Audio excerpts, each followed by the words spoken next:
오늘 에베소서 6장 18절부터 20절까지 말씀을 통해서 공동체를 위해 기도하라 라는 제목으로 하나님 말씀을 증거하겠습니다.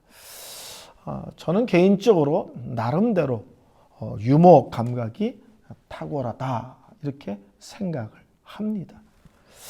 근데 친구들을 만나면 어느 때부터인가 제 유머가 아재 개그라고 하면서 놀리기 시작하고 항상 썰렁하다라고 이야기를 해서 저를 당혹시키곤 합니다. 근데 진짜 썰렁한 게 뭘까요? 저는 진짜 썰렁하지 않는 것은 기도하지 않는 성도다라는 생각을 합니다. 영적으로 진짜 썰렁한 성도는 어떤 성도인가? 기도하지 않는 성도입니다. 썰렁한 교회는 어떤 교회인가? 성도의 숫자가 작아서 썰렁한 게 아니라 기도하지 않는 교회야말로 영적으로 썰렁한 교회입니다. 예배가 왜 썰렁하냐? 기도가 없으면 예배가 썰렁합니다. 사모함이 없으면, 겸손함으로 나오지 않으면 예배가 썰렁하죠. 기도는요, 우리가 기도할 때 우리가 영적으로 살아나고, 우리가 기도할 때 가족이 회복되어지고, 또 교회가 살아난다고 믿습니다. 특별히 에베소서는 기도 자체를 영적 전쟁이라는 관점에서 우리에게 말씀하여 주고 있습니다. 하나님의 전신갑주를 입어야만 영적 전쟁에서 승리할 수 있다라고 말씀하면서 그 영적으로 무장한 모든 것들이 능수능란하게 힘을 발휘하려면 기도해야만 가능하다라고 말씀합니다. 신앙생활은 혼자 하지 않죠. 항상 함께 하는 것이고요. 철저히 공동체적인 것입니다. 그래서 기도도 나만을 위한 기도만 하면 안 되고, 신앙의 성격 자체가 공동체적이기 때문에 우리의 기도 역시 항상 교회를 위한, 다른 지체를 위한 기도가 항상 있어야 되고 풍성하고 깊어야만 합니다. 오늘 에베소서에서 영적 전쟁을 얘기하면서 기도로 마무리 짓고 있습니다. 근데 맨 처음에는 나를 위한 기도로 시작합니다. 근데 그 다음에는 여러 성도들을 위해서 기도하십시오. 그러면서 성도들을 위한 기도, 교회라는 신앙 공동체를 위한 기도를 하라고 권합니다. 그리고 이제 더 나가서 19절, 20절로 넘어가면 목회자를 위해서 기도하십시오. 이렇게 넘어갑니다. 나를 위한 기도, 성도들을 위한 기도, 목회자를 위한 기도. 이 세 가지 기도를 이야기하면서 영적 전쟁에 대한 이야기를 마무리 짓고 있습니다. 왜 하나님은 우리를 함께 신앙생활을 하도록 하셨을까요? 혼자 기도하고 성경 읽고, 또 요새같이 인터넷이 발달된 시절에서는 유튜브 틀어놓고 실시간으로 전 세계 교회 예배에 다 참석할 수 있는데, 참여할 수 있는데 왜 꼭 이렇게 함께 모여 신앙생활을 하도록 하셨을까요? 여러 가지 이유가 있지만 그 중에 하나는 우리를 영적으로 다듬어 가시기 위해서입니다. 성도들이 함께 모이면 생각도 다르고 주장도 다르고 사로한 인생도 다르고 신앙의 수준도 천차만별이죠. 그래서 부딪히게 되고 갈등하게 되고 생각보다 많이 고민하고 아파하게 됩니다. 하나님은 부딪히며 아파하실 것을 아시고 왜 함께 신앙생활을 하기를 원하실까요? 그런 과정을 통해서 우리를 다듬어 가기를 원하시는 겁니다. 겸손, 골방에서 하나님 앞에서는 철저히 겸손할 수 있죠. 납작 엎드려서. 그렇죠? 근데 실제 내가 겸손이 제대로 훈련되어졌는지, 내 영적인 체질이 되어졌는지는 다른 성도들과 크고 작은 일에 부딪혔을 때 내 반응의 모습을 통하여 내가 어느 정도 다듬어졌는지, 어느 정도 겸손인지를 알 수 있습니다. 그러니까 하나님은 골방에서 하나님과 단둘이 신앙생활하는 것으로 끝나기를 원치 않고 성도들이 함께 모여 부딪히기를 원하셨습니다. 저는 초등학교 때까지는 싸움을 했습니다. 중학교 때 예수를 믿은 이후로 사람들하고 얼굴 붉혀본 기억이 제 기억에는 별로 없습니다. 제 기억에는. 성도들과 얼굴 붉힌 적은 여태까지 40년 가까이 목회하면서 한 번도 없습니다. 저는 제가 아주 괜찮은 사람, 아주 수준이 높은 사람이라는 착각, 오해를 했었습니다. 목사 안수를 받고 얼마 되지 않아서 선배 목사님 한 분이 저를 집요하게 괴롭히기 시작했습니다. 나중에 알고 봤더니 그분은 아주 열등의식이 심하신 분이어서 그것으로 인한 여러 가지 문제가 발생하는 분이었습니다. 약 2년 3개월, 2년 6개월 그분이 저를 사람들이 아무도 없는 곳에서 꼭 저를 괴롭히셨어요. 그때 제가 얼마나 제가 못된 사람이라는 것을 그때 알게 되었습니다. 누군가를 저를 막 괴롭혔더니 제 속에서 올라오기 시작하는 거예요. 화를 내지는 않습니다. 달겨들어 싸우지도 않습니다. 그렇지만 반응은 하지 않지만 제가 제 속에서 어떤 것들이 밑에서 올라오는지를 다 알았어요. 더러운 물을 가만히 놔두면 지저분한 게 다 가라앉아서 위에가 다 하얗고 맑잖아요. 그래서 제가 맑은 사람인 줄 알았어요. 근데 누가 저었더니 밑에 있는 게 다 올라오는 거예요. 제가 그분과 갈등이 없었으면 내가 얼마나 추하고 부끄러우며 보이지 않는 내면에 어두운 것들을 감추고 사는지를 한 번도 저 자신도 모르고 살았을 겁니다. 근데 그분이 내 속을 그냥 확 막 휘저으니까 내 안에 감춰진 것들이 다 올라오는 것을 알게 됐습니다. 제가 사람을 얼마나 미워할 수 있는지, 어떤 사람을 죽이고 싶다라는 생각을 목사가 제가 품기까지 했습니다. 제가 얼마나 악하고 얼마나 독한지를 그분과의 갈등을 통해서 적나라하게 알게 됐어요. 그 시간은 고통의 시간이었지만 돌아보면 나의 참모습을 하나님 앞에서 정직하게 들여다보는 시간들이었습니다. 부딪히고 갈등하면 힘들고 아프고 상처받죠. 그렇지만 하나님은 힘들라고 상처받으려고 모아놓은 것이 아니라 그런 과정을 통해서 다듬어지기를 원하시는 거예요. 겸손해지기, 사랑하기, 용서하기, 참기, 덮어주기, 이런 것들을 성도들끼리 부딪히는 가운데서 다듬어 성숙해지기를 원하시는 겁니다. 왜 하나님은 우리를 한 곳에 모아서 신앙생활하게 하셨을까? 두 번째는 하나님은 모든 사람에게 신앙에 필요한 모든 능력과 은사를 다 주시지 않았습니다.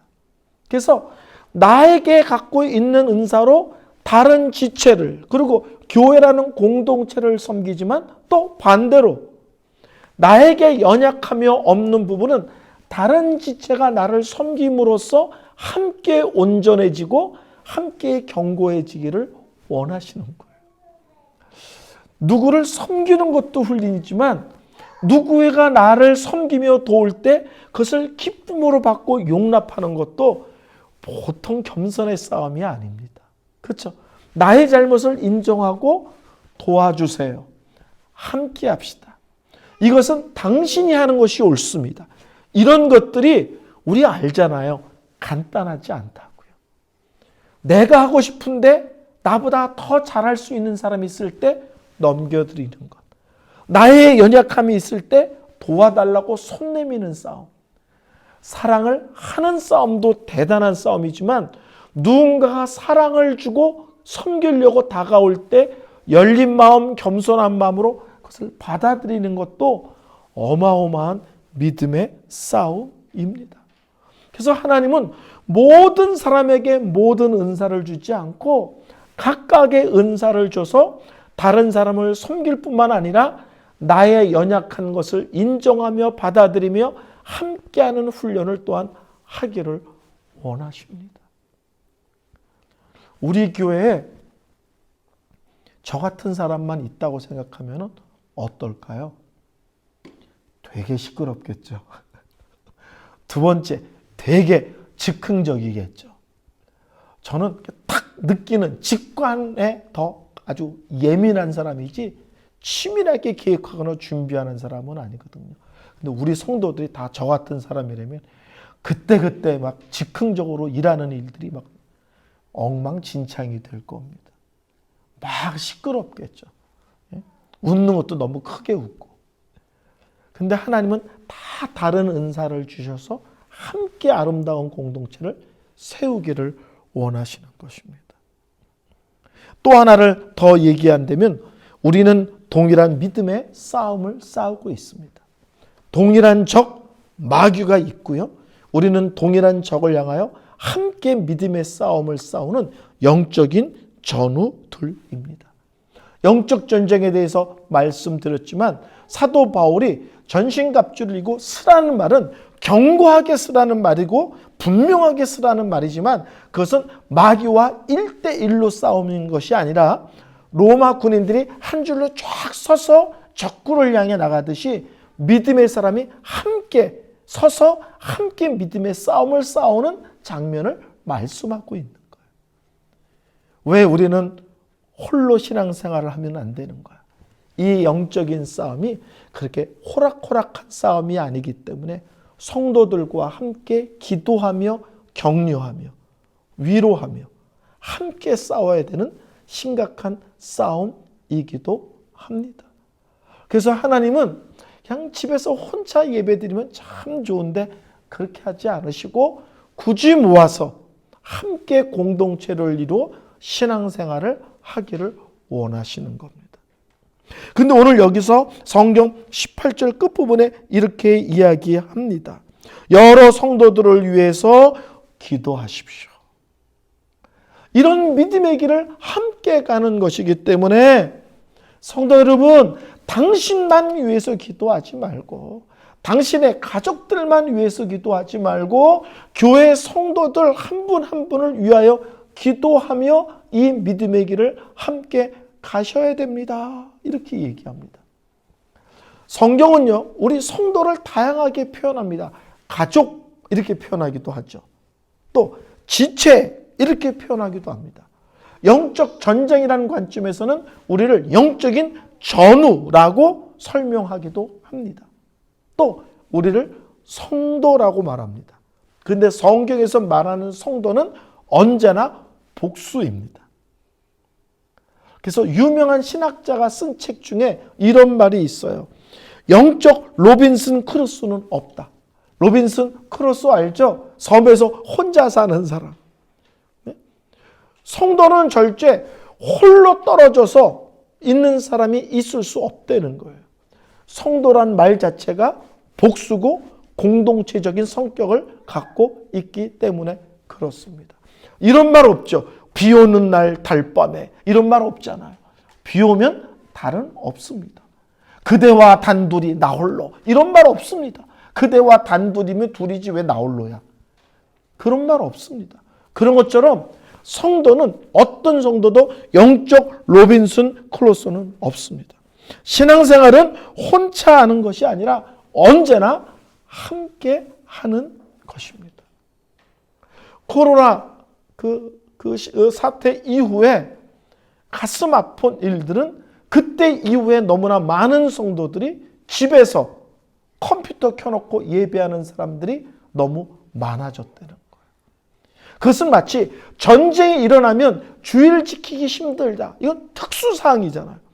코로나도 팬데믹이라는 특수 상황인 거예요. 근데 특수 상황이 끝났는데도 여전히 특수 상황을 오늘의 신앙에 적용하는 것은 틀린 것입니다. 근본적으로는 교회에 나와 함께 예배합니다.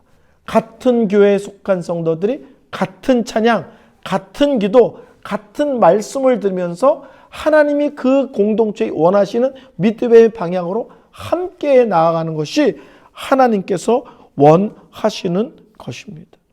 그래서 성도들을 위해서 기도한다. 왜? 우리가 가족입니다. 지체입니다. 영적인 전우입니다. 우리가 항상 함께라는 그룹 속에 있는 성도이기 때문에 그렇습니다. 또 하나는 성도 한 사람의 아픔과 시험이 교회에 절대적인 영향을 끼칩니다. 여러분, 교회가 큰 시험에 드는 게 100명, 1000명이 문제를 일으켜서 교회가 뒤집어지지 않습니다. 한 사람이 시험에 들면 그 한 사람 때문에 그 아름답고 복된 교회가 한순간에 고통과 아픔으로 확 영향을 받습니다. 그런가 하면 어떤 성도의 아픔과 고통도 교회 전체에 영향을 끼칩니다. 또 반대로 어떤 성도의 기쁘고 즐겁고 복된 일도 성도 전체에 영향을 끼칩니다. 왜요? 가족이니까요. 왜요? 지체니까요. 왜요? 영적인 전우니까요. 그래서 저 성도는 나와 관계없지 않고 나의 영적 상태가 저 성도에게 영향을 미치고 저 성도의 영적 상태가 나에게 영향을 미칩니다. 그래서 건강한 교회는 로마서 12장 14절 말씀처럼 웃는 자들로 함께 웃고 우는 자들로 함께 우는 것이 건강한 공동체입니다. 좋은 일 있을 때 온 성도들이 축복하며 기뻐하며 감사하고 힘들고 어려울 때 온 성도가 같이 아파하며 끌어안으며 내 문제인 것처럼 하나님께 눈물 뿌리며 간절히 기도하는 것. 이게 영적으로 건강한 살아있는 교회의 특징입니다. 성경은 얘기합니다. 성도들을 위해 기도하셔야 됩니다. 성도들을 위해서 기도하셔야 됩니다. 그게 성도들을 위한 것 같지만 그 성도들을 위해 기도하는 것이 실제로는 나를 위한 것이기도 합니다. 이렇게 설명합니다. 그래서 저는 사랑의 예수 믿는 성도들의 사랑의 최고의 표현은 당신을 위해서 기도하고 있습니다. 저는 이게 최고의 표현인 것 같아요. 당신을 위해서 기도하고 있습니다. 얼마나 멋있어요. 오래간만에 만났는데 목사님 아니셨어요? 안녕하셨어요?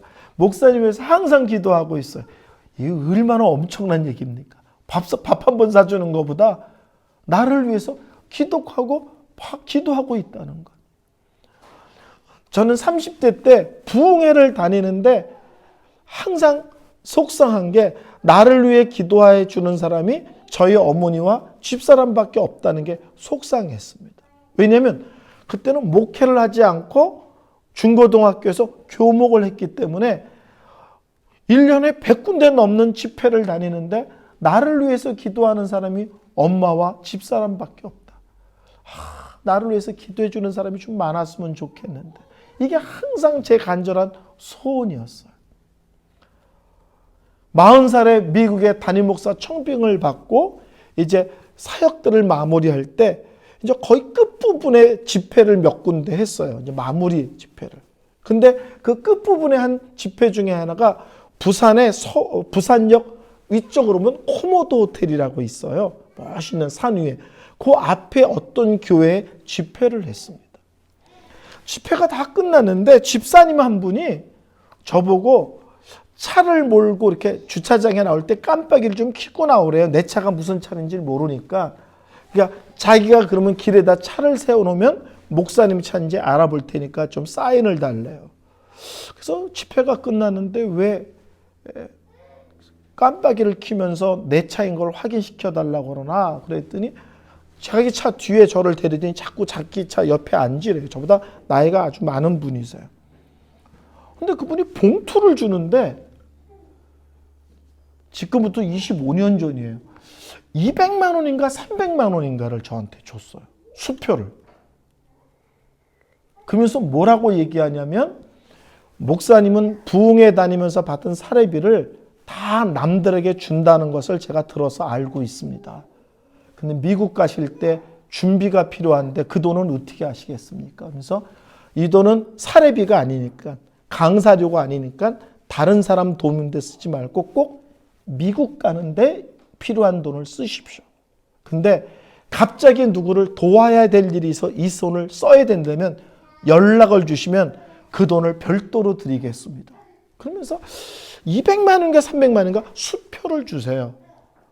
그러고 나서 그분이 한 말이 충격적인 거예요.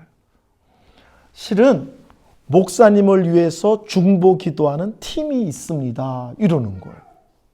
제가 200인지 300인지 수표에 놀란 게 아니라 저를 위해서 기도하는 중보 기도 팀이 있다는 거예요. 부산역 앞에 한 100년인가 100년이 좀 넘었나는 유명한 오래된 그 교회가 있습니다.